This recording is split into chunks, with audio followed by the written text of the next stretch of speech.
Tuhan bersamamu. Inilah Injil Yesus Kristus menurut Lukas. Ketika Yesus hampir tiba di Yeriko, ada seorang buta duduk di pinggir jalan dan mengemis. Karena mendengar orang banyak lewat, ia bertanya, "Ada apa itu?" Kata orang kepadanya, "Yesus, orang Nazaret sedang lewat." Maka si buta itu berseru, "Yesus anak Daud, kasihanilah aku." Orang-orang yang berjalan di depan menyuruh dia diam. Tetapi semakin kuat ia berseru, "Yesus anak Daud, kasihanilah aku." Maka Yesus pun berhenti dan menyuruh orang mengantar dia kepadanya. Ketika si buta itu sudah dekat, Yesus bertanya kepadanya, "Apa yang kau inginkan ku perbuat bagimu?" Jawab orang itu, "Tuhan, semoga aku melihat." Maka Yesus berkata, "Melihatlah, imanmu telah menyelamatkan dikau." Pada saat itu juga ia melihat, lalu mengikuti Yesus sambil memuliakan Allah. Seluruh rakyat menyaksikan peristiwa itu dan memuji-muji Allah. Demikianlah Injil Tuhan.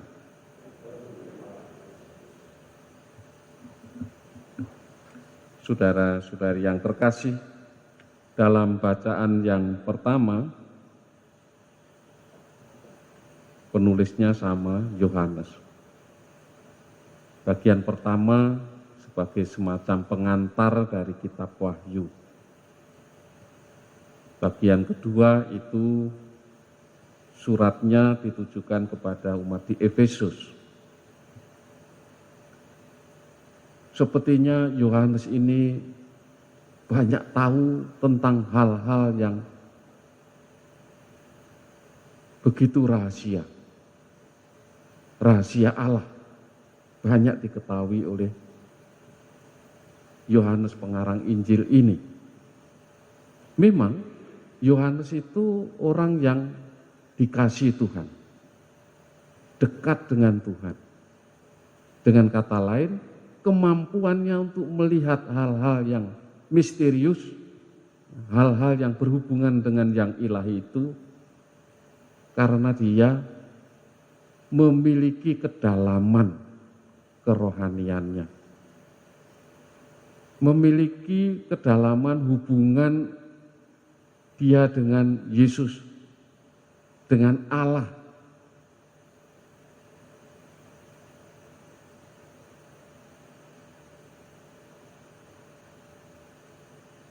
Maka ketika membaca tulisan-tulisannya termasuk dalam Injil Yohanes, kalau kita juga tidak mengimbangi, meningkatkan kemampuan kita, supaya kita juga memiliki kedalaman kerohanian yang kurang lebih sama, sulit juga untuk mencerna apa yang di-sharingkan di dalam tulisan-tulisannya itu. Jadi kedalaman kerohanian ini penting bagi kita yang mau menyelami pribadi-pribadi ilahi, apa yang menjadi kehendak Allah, dan juga apa yang akan terjadi di kemudian hari, seturut dengan kehendak Allah. Dan kedalaman kerohanian ini menuntut sesuatu. Ini juga tidak mudah, ya, memiliki kemampuan sebagai seorang mistikus. Seperti Yohanes ini kan orang menyebut juga seorang mistikus. Mistikus itu bukan orang yang pandai meramal. 5 di mistik, 2 di mistik jadi 5 kalau orang meramal buntut itu ya, itu nomor. 6 di mistik jadi 9, 9 jadi 6. Bukan seperti itu. Tetapi pribadi yang memiliki relasi mendalam dengan pribadi ilahi. Orang yang mengetahui rahasia ilahi melalui doa, kontemplasi dan segala macam. Bukan hanya mencari dengan membuka-buka buku di perpustakaan, tapi lewat aktivitas pribadi secara rohani. Maka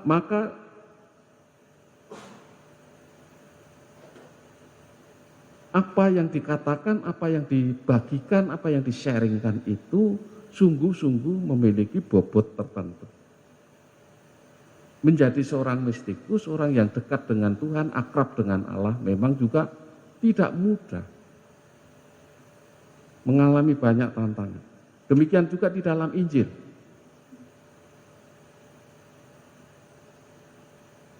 Ketika Yesus berhadapan dengan orang buta, Yesus bertanya, apa yang kau kehendaki ku perbuat bagimu? Orang buta ini minta supaya sembuh. Menyembuhkan orang buta zaman dulu maupun zaman sekarang ini juga tidak mudah. Itu pekerjaan yang sulit.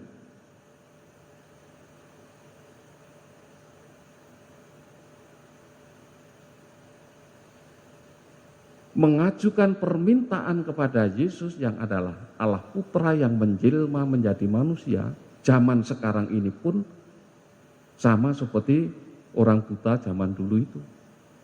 Membutuhkan iman.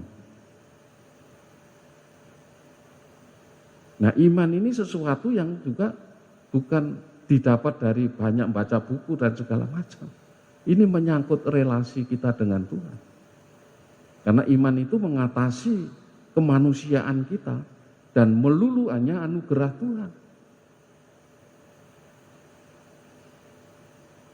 Jadi kita tidak akan bisa mendapatkannya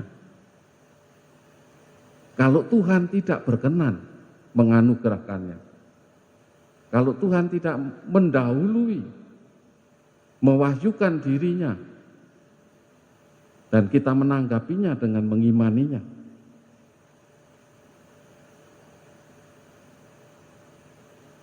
Meskipun berat menyembuhkan orang buta, tetapi toh Tuhan juga memenuhi permintaan orang buta itu. Karena apa?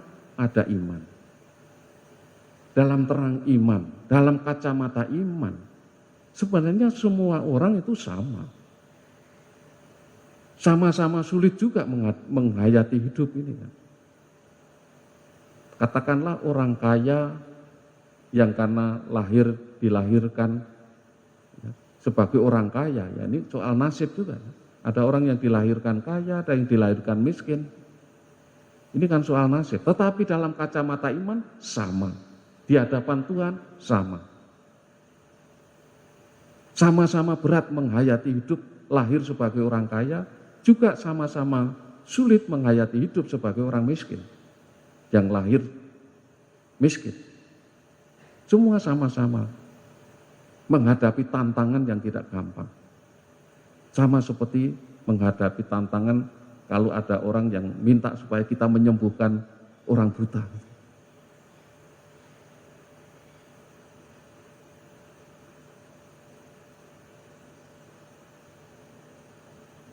Maka pertama-tama kita diajak untuk percaya pada penyelenggaraan ilahi dan supaya Tuhan juga berkenan memenuhi permintaan kita, permohonan kita, antara lain apa? Mohon iman pertama-tama. Harus ada iman. Karena apa? Karena kalau kita minta kepada seseorang, kan kita percaya pada orang itu bahwa orang itu akan mampu memberikan apa yang kita minta. Kalau orang itu tidak akan mampu, kenapa saya harus minta pada seseorang? Karena orang itu saya yakini mampu memberikan apa yang saya minta, maka saya ajukan permintaan. Jadi permintaan yang kita ajukan mengandaikan adanya iman. Adanya kepercayaan. Kalau kita minta pada sesama ada kepercayaan, keyakinan kita bahwa orang itu mampu. Demikian juga kalau minta kepada Tuhan, bahwa Tuhan pasti mampu. Dan Tuhan mengajarkan, mohonlah iman. Karena kekuatan iman itu bisa memindahkan gunung, ibaratnya begitu. Luar biasa kekuatan iman. Tanpa iman kita tidak akan bisa membaca atau menyelami alam kehidupan Allah. Kita juga sulit untuk diserap oleh alam keilahian dan menyerap alam keilahian kalau tidak ada iman. Oleh karena itu marilah kita mohon kepada Tuhan. Semoga Tuhan berkenan menganugerahkan dan menambahkan iman kepercayaan kita. Agar kita sungguh-sungguh menjadi pribadi-pribadi yang mampu menyerap alam keilahian dan diserap oleh alam keilahian supaya kita betul-betul memahami, mengerti sedalam-dalamnya apa yang menjadi kehendaknya. Dan terus berjuang mewujudkan kehendaknya itu di dalam kehidupan secara nyata. Yaitu supaya semua orang selamat.